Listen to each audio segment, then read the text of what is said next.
It was supposed to be an ordinary morning in Memphis. At 4 a.m., Eliza Fletcher, a kindergarten teacher marathon runner and mother of 2 boys, left her home for her daily run. She carried nothing but her phone and a water bottle. But just an hour later, Eliza vanished from her usual route and never returned. A search was launched immediately. Within hours, police found a trail of scattered clues, a pair of sandals abandoned by the roadside surveillance footage, showing a dark SUV following Eliza, and a sudden suspicious movement captured as she ran past a university campus. What began as a simple missing person case quickly exploded into a national headline. No one expected that a woman from a family whose business empire was worth billions would become the target of such a ruthless plan. And then when the suspect's identity was revealed, Memphis was hit with a new shock. This wasn't random. It wasn't a mistake. It was a kidnapping the perpetrator had planned in advance. Only one question continued to haunt the entire city. Was Eliza Fletcher still alive? To understand the magnitude of this case, we have to start with Eliza Fletcher herself. Eliza Fletcher was born on November 9, 1987 in Memphis, Tennessee, into a family deeply influential within the community. Her grandfather owned a private hardware supply company, valued at more than $3 billion, an empire well known to the people of Tennessee. But what earned the Fletcher family genuine respect wasn't just their wealth. It was their continuous contributions to charities and their commitment to improving the lives of those around them. Although many expected Eliza to eventually take over the family business, she chose her own path. She attended the University of Memphis, earned a master's degree in education, and became a kindergarten teacher. From her first day in the classroom, it was clear she was born to do this. Eliza had a natural way of connecting with children. They adored her, and parents trusted her completely. Outside the classroom, Eliza was a true athlete. She had played soccer in college, loved running, and joined marathon events whenever she could. It was within her church community, where she was an active member, that she met Richard, the man who would become her husband. They married, built a warm and loving family with 2 young sons, and spent their days camping, hiking, and enjoying a peaceful life together. No matter how busy life became, Eliza never broke her habit of running every morning. By 2022, she had entered a serious training phase for the Boston Marathon, running earlier and running more consistently than ever. Every day she left home at 4 a.m., circled the University of Memphis campus, and made it back in time for breakfast with her family. And then, on the morning of September 2nd, everything changed. Eliza woke up before dawn, tied her shoes, and left the house like she always did. Her route took about an hour, always safe, always familiar. But when Richard woke up and realized she still hadn't come home, he immediately felt something was wrong. Eliza wasn't responding to messages. She didn't pick up her phone. That had never happened before. She also had an early shift at school that morning, and Eliza Fletcher was not someone who ever showed up late. His worry escalated quickly. Richard contacted the police around 7 a.m. He told them clearly Eliza only carried her phone and a water bottle. No personal belongings. No indication she intended to go anywhere else after her run. Police immediately launched a search around the university campus and notified school administrators to alert students. A missing woman was serious enough, but when that woman was Eliza Fletcher, a member of one of Memphis's most influential families, the case was elevated to the highest priority. No one knew that just a few hours later, investigators would uncover the first clues hinting at the horror that had unfolded along Eliza's familiar running route. Because Eliza's family was so well known in Memphis, news of her disappearance spread like wildfire. Within hours, every local station reported on it, and the entire city was on edge. And as with most missing person cases, the first suspicion fell on the husband. people scrutinized every gesture Richard made during interviews, searching for anything that seemed off. But that theory collapsed quickly. There was no evidence he had left the house at the time Eliza was abducted. While rumors swirled, police focused on the one thing that couldn't lie: surveillance cameras. They collected every video clip along Eliza's usual running path. At first, everything looked normal, until they opened footage from a camera not far from campus, one that revealed a scene that sent a chill through the entire investigation team. 4:20 a.m. Eliza ran past a black SUV parked along the street. Seconds later, a man stepped out, lunged toward her and grabbed her. After a brief but violent struggle, he forced Eliza into the vehicle. The SUV stayed in place for 4 minutes before speeding away, taking an innocent woman with it. From that moment on, the case was immediately upgraded to a targeted abduction, and the top priority became finding Eliza alive. But the suspect's image was blurry, and the license plate was nearly impossible to read. Still, detectives noticed something important. The SUV had been following Eliza beforehand, circling the area multiple times, even trailing her just moments before the attack.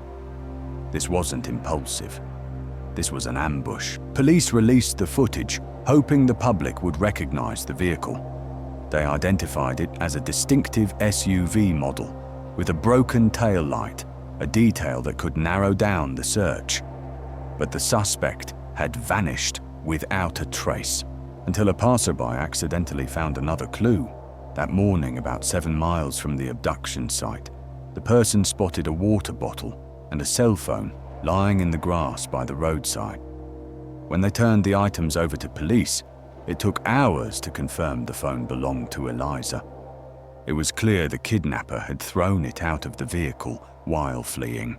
And then came the most puzzling discovery: a pair of men's flip-flops lying nearby. A strange thing to leave behind in a planned kidnapping. And the only question investigators could ask was, why would the suspect abandon his own shoes? An illogical clue, yet it would become the key that exposed the man who had been tracking Eliza throughout that fatal morning.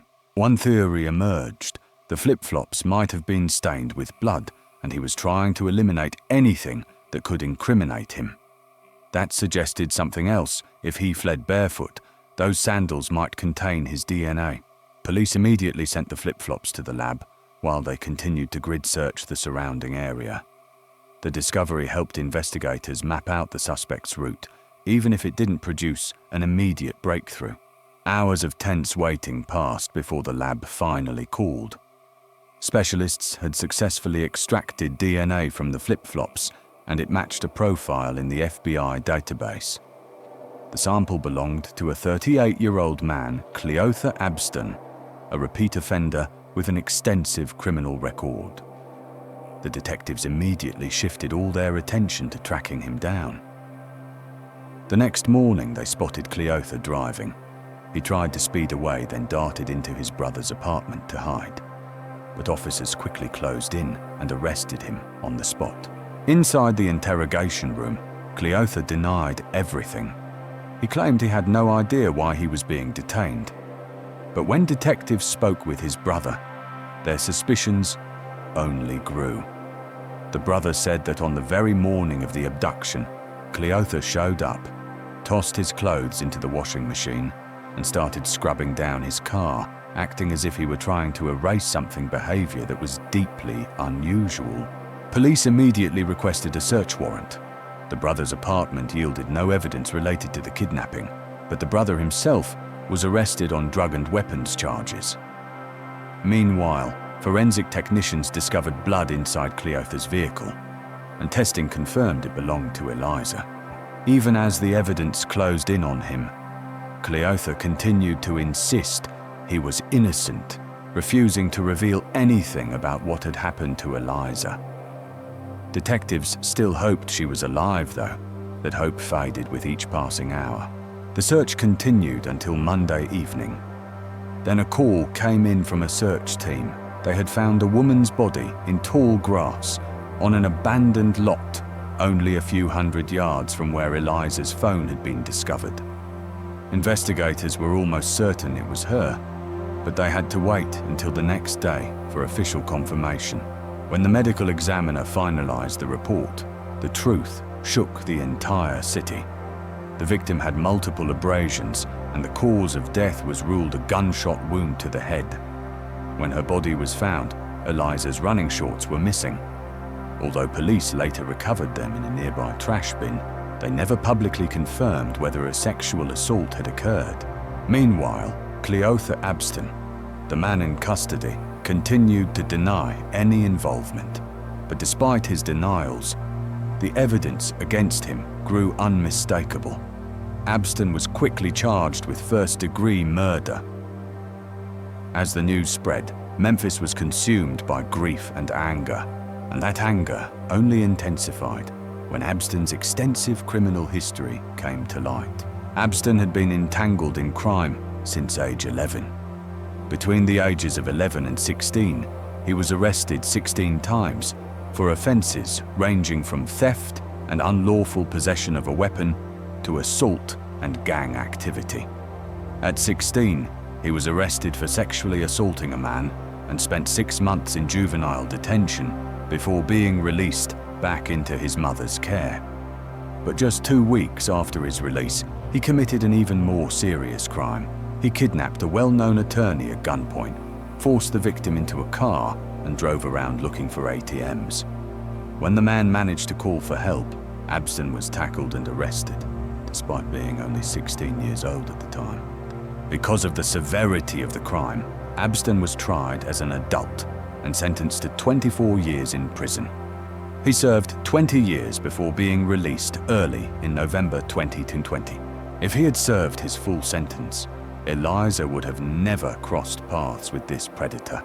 A few days after Abston's name hit the news, a woman named Eliza came forward, and her story shocked the public even more. She said she met Abston in the summer of 2021 through a dating app.